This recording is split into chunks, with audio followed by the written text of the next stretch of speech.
Olá, eu sou a Bel Correia, gerente da Educação Infantil GINF da Rede Municipal de Educação. Nós temos como objetivo orientar, acompanhar e subsidiar o trabalho dos profissionais que atuam com as nossas crianças de 0 a 5 anos, em especial os nossos professores que atendem as crianças da primeira infância. A nossa equipe é composta por 19 profissionais, sendo 17 técnicos e 2 administrativos. Com esse momento de pandemia, o programa de formação Reflexões Pedagógicas será online.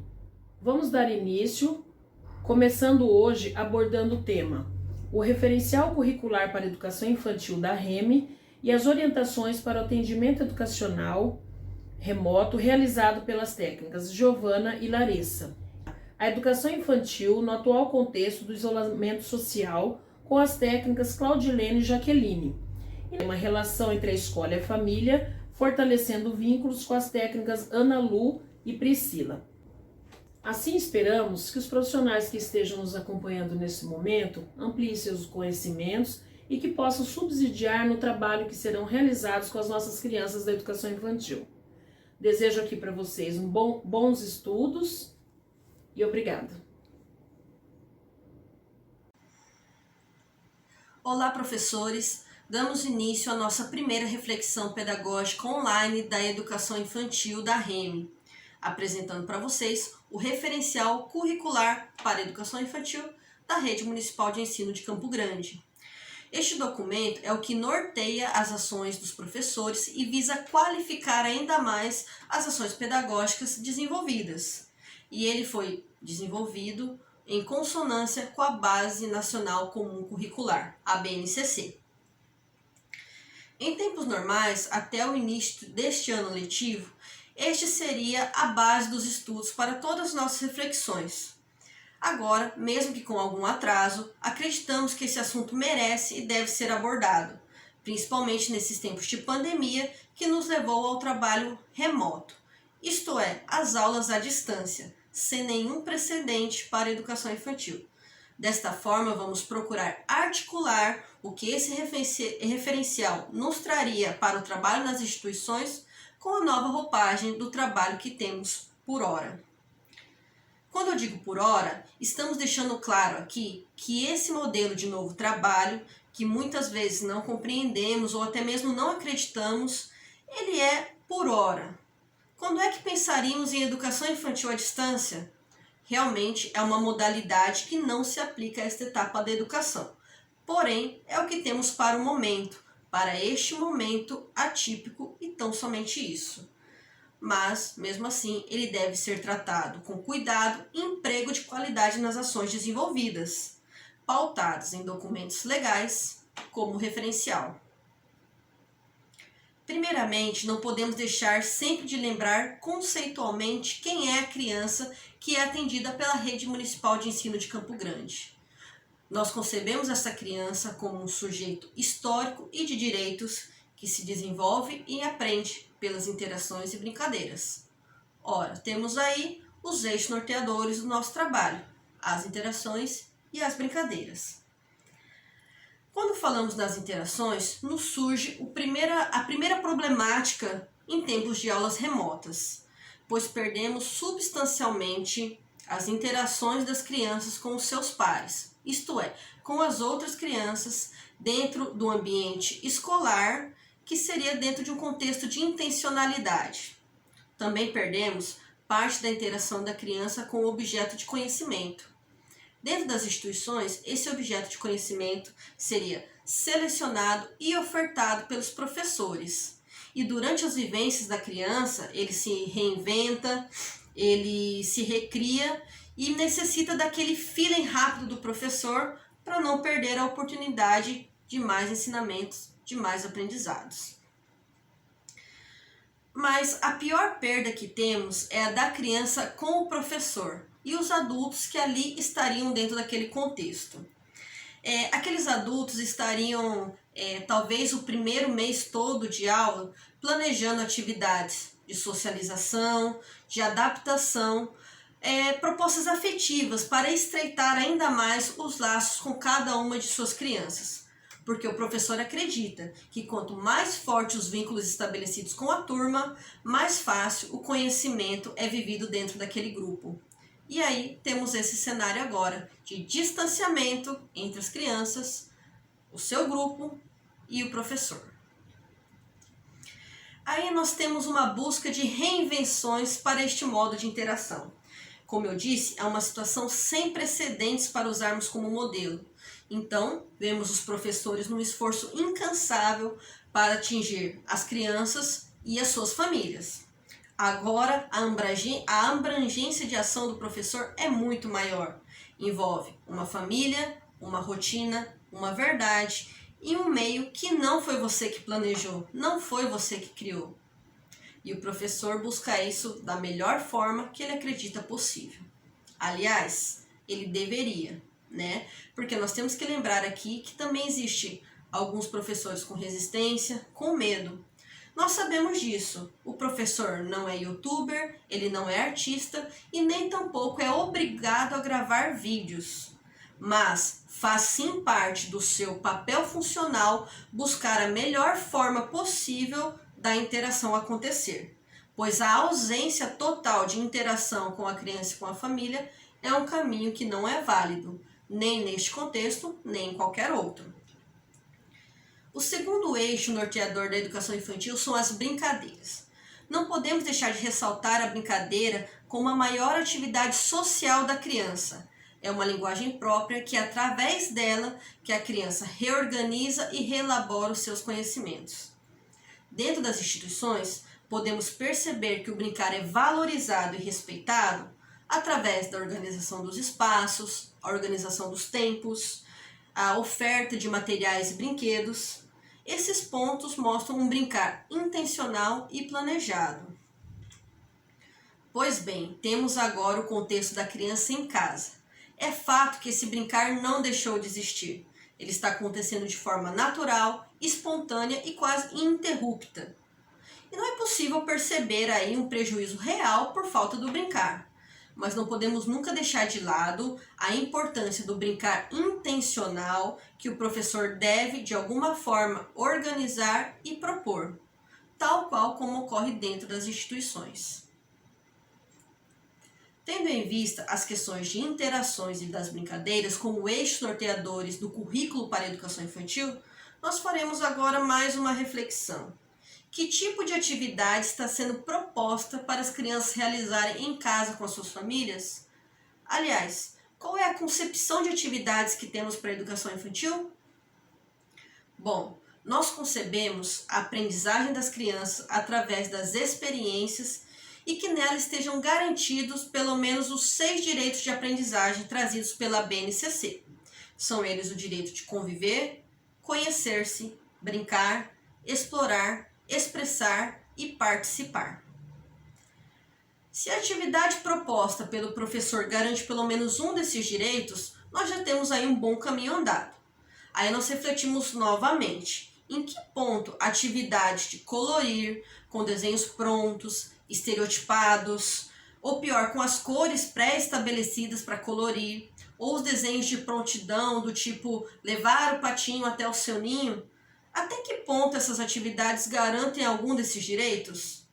Em que ponto podemos ver nelas a criatividade, a autoria e a liberdade de expressão das crianças? Trabalhar com as experiências é um caminho mais fácil de conseguir atingir esses objetivos. Desse modo, o referencial curricular para a educação infantil traz como organização do trabalho pedagógico os campos de experiências. Temos aí eles, o eu, o outro e o nós, espaços, tempos, quantidades, relações e transformações, mundo social e natural, investigação, relação, transformação e preservação, escuta, fala, escrita, pensamento e imaginação, traços, sons, cores e formas, e corpo, gestos e movimentos. Vale lembrar que da BNCC para o nosso referencial houveram algumas alterações, inclusive por conta das devolutivas dos nossos próprios professores durante as reflexões pedagógicas. O referencial foi um documento construído coletivamente, contando com o apontamento dos professores. Dentre eles, dentro dessas mudanças, nós temos um campo a mais. Por exemplo, o campo espaços, tempos, quantidades, relações e transformações é um campo que foi desmembrado do campo mundo social e natural, investigação, relação, transformação e preservação, tendo assim, no nosso referencial, 6 campos. Os campos de experiências, como podemos ver, eles trazem conhecimentos próprios, mas que se articulam entre si constantemente durante as vivências das crianças. Desta forma, o trabalho à distância não deve se distanciar dessa perspectiva, pois é o trabalho com os campos de experiência que garante minimamente o acesso aos conhecimentos e saberes fundamentais para ampliação do repertório artístico e cultural, do conhecimento científico e histórico, dentro dos eixos norteadores do currículo para a educação infantil, garantindo assim os direitos de aprendizagem.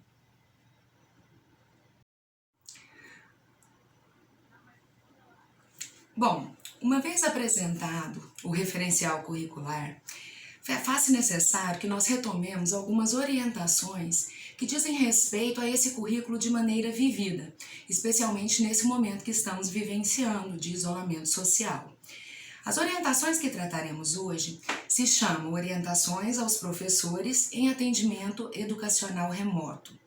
Essas orientações elas foram disponibilizadas no blog da Educação Infantil há algumas semanas. O blog da Educação Infantil é educaçãoinfantilcmedcg.blogspot.com.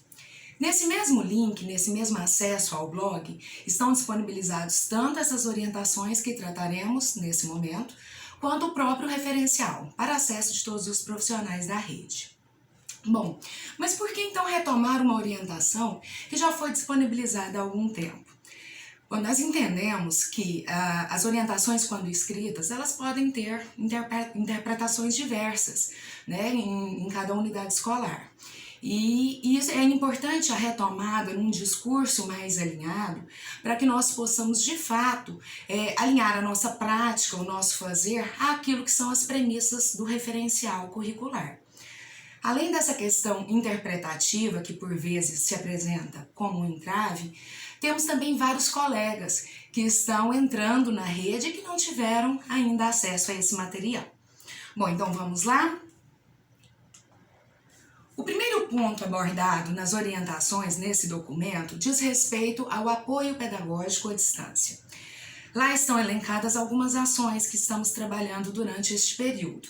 Então, o que são? Os cadernos de experiências voltados para o grupo 1 ao 3, os cadernos de atividades do grupo 4 ao 5, os grupos remotos, né, que a partir da CI 132 foi dada uma autonomia às unidades escolares para que pudessem escolher qual seria o meio, o recurso que utilizariam diante da sua realidade, da sua comunidade. Né? Então poderiam ser grupos de WhatsApp, grupos de Facebook, blogs, enfim, há uma infinidade hoje de recursos tecnológicos que podem realizar essa ponte entre a família, entre a criança e a escola.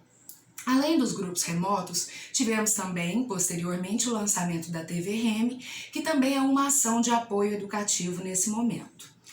Além dessas ações pontuais estabelecidas pela Gerência de Educação Infantil e está sendo personificada pelos professores, pelas unidades, pelas coordenações, estamos também à disposição, e é o nosso objetivo reforçar nesse momento, a equipe técnica da GEINF, que poderá a qualquer momento dar o apoio necessário, subsidiando um trabalho de excelência para a educação infantil na nossa rede.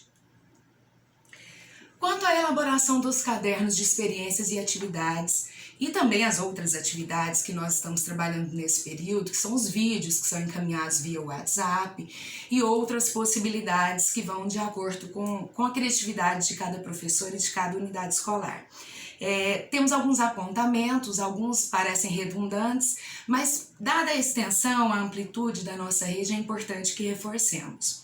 Então, o primeiro aspecto é a apresentação profissional.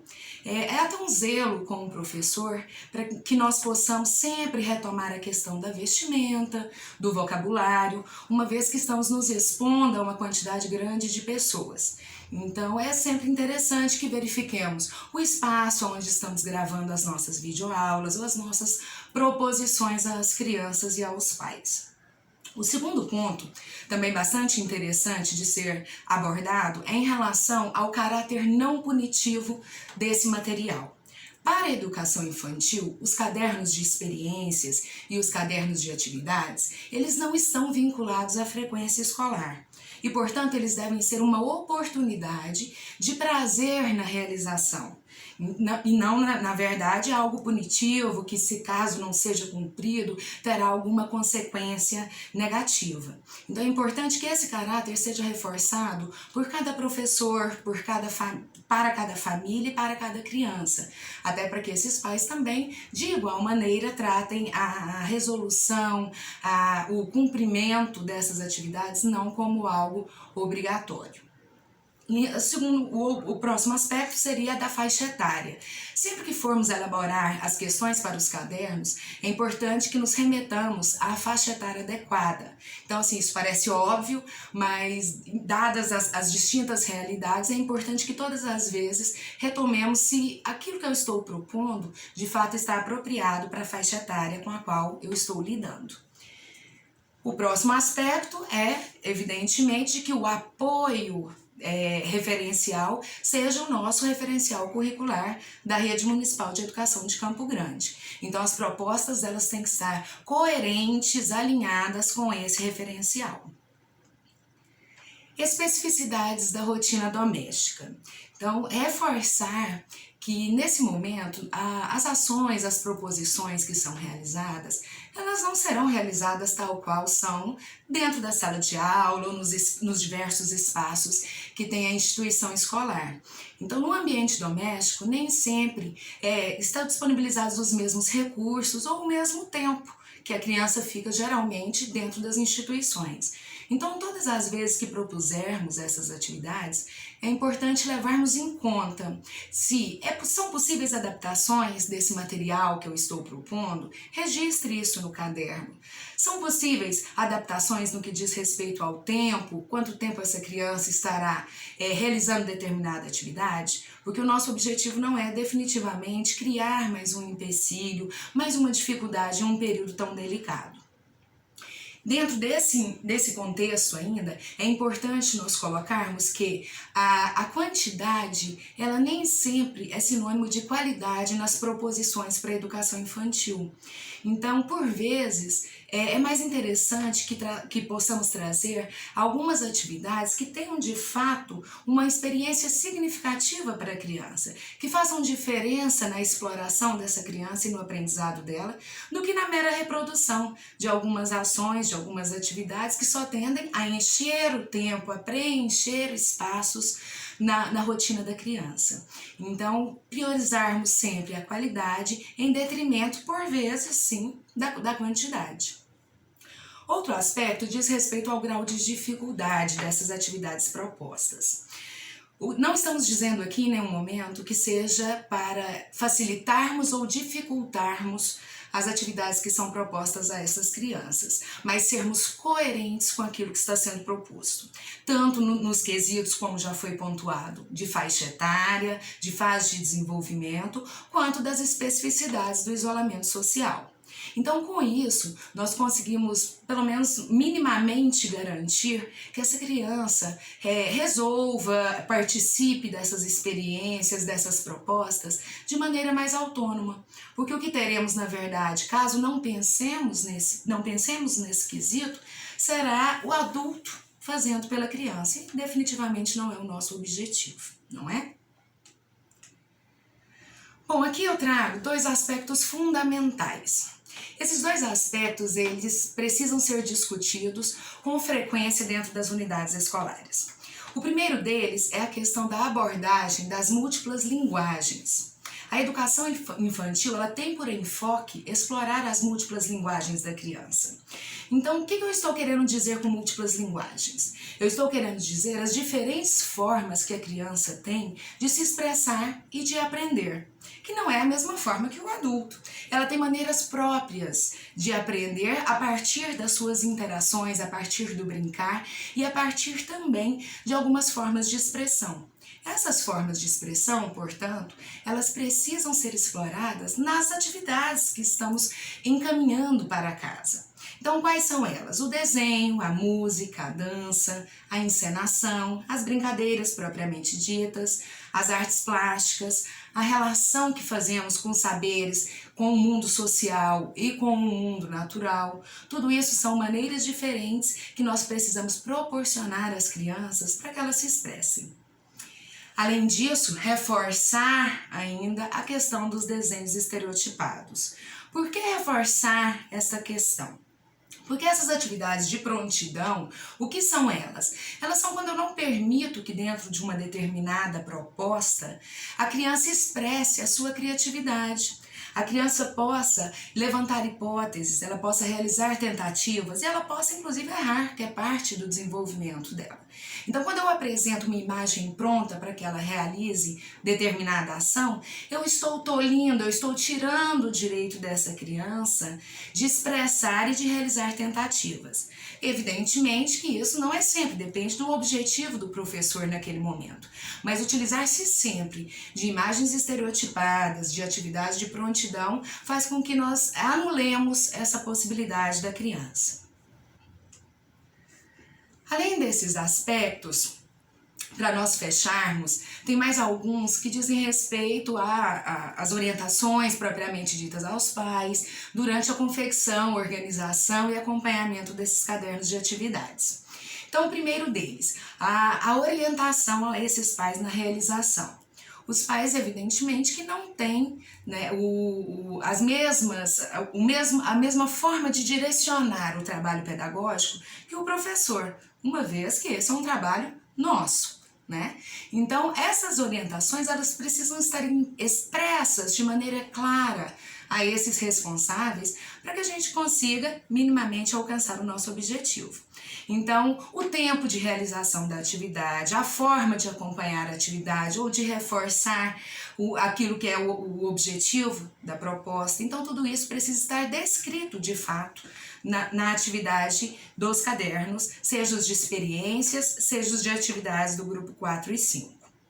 Referências e créditos, né? Sempre que utilizar alguma imagem, texto, música, parlenda, ainda que seja de domínio público, é importante que sejam referenciados os seus autores, as suas fontes, dando-lhe os devidos créditos. Um outro aspecto bastante importante que às vezes nos passa é a questão dos links. Então, sempre as atividades vêm com os links para aquelas famílias que têm acesso à internet. Entretanto, é nosso papel social também possibilitar de que as famílias que não têm esse acesso possam de alguma maneira realizar essas atividades com as suas crianças. Então, sempre que você propuser um link, seja de uma brincadeira cantada, seja de uma música, seja de um teatro, seja de uma encenação, enfim, qualquer atividade que seja, coloque um pequeno trecho também no caderno escrito. Assim a gente tende a valorizar todas as nossas crianças de maneira mais igual e dando-lhes a oportunidade de realizar o trabalho com a mesma qualidade. Bom, por fim, eu acho que o mais importante, além dessas orientações bastante técnicas para a realização do nosso trabalho, é dizer que o principal desse momento é realizar o acolhimento dessas famílias e dessas crianças. Né, tal qual nós também estamos fragilizados pela situação de isolamento social, as crianças e as famílias também se encontram numa situação bastante delicada, afetivamente, emocionalmente, por vezes financeiramente. Então é importante que nós, enquanto escola, possamos recebê-las e acolhê-las nesse momento. Eu aproveito, então, encerro a minha fala, aproveitando o ensejo para agradecer, em nome de toda a equipe da Educação Infantil, da Rede Municipal de Educação de Campo Grande, a participação de cada um de vocês e logo, logo teremos outras temáticas que abordaremos aqui juntos. Muito obrigada e até logo.